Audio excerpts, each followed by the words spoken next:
Девочка М1 умерла. Вот будем ее сейчас хоронить. Вот чего. Там нету щенята и там нету. А тут вот яма. То вот эта вот собака чернышка, ее зовут, она приблудилась к нам. Ходила беременная с животом, а потом пропала. Потом время прошло, вышла, живота нету. Сиськи только с одной стороны висят. А щенят нигде нету, не знаем, где они.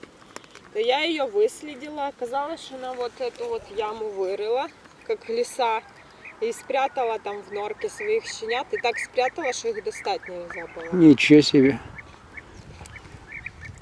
Подготовила ведь перед родами, выкопала себе. Ба.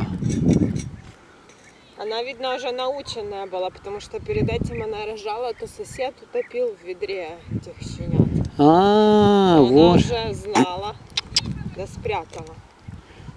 Ну ничего, все равно они вылезли, подросли эти щенята, так они их в поле вывезли. Сначала, А теперь не сидят. сначала говорили, что себе возьмут одного, там тоже соседка себе возьмет, то мы не стали им хозяев искать. Они взяли и вывезли.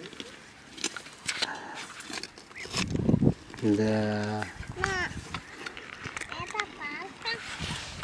Палка, да. Две пальки. Две пальки. А у нас кот был, помните или нет, в прошлом году? Да, мне рассказали, разорвали, собаки что ли ее. Да, Так, через дом соседский. Так жалко.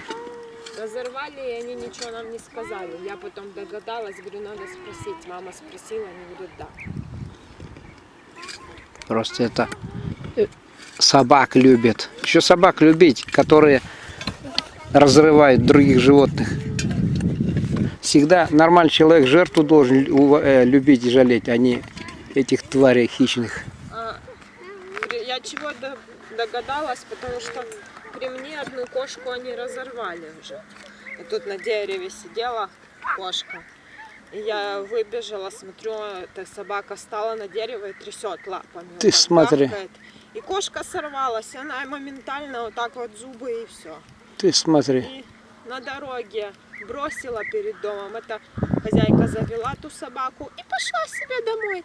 Эта кошка дергается в конвульсиях. Машина у них есть, они даже ничего не попытались сделать. Оставили ее на дороге просто. То мама потом пошла, говорит, вы хотя бы ее... Я подошла, смотрю, она уже умирает. Умерла. Мама позвала, говорит, вы хотя бы ее похороните, потому что сейчас машины растаскают по дороге.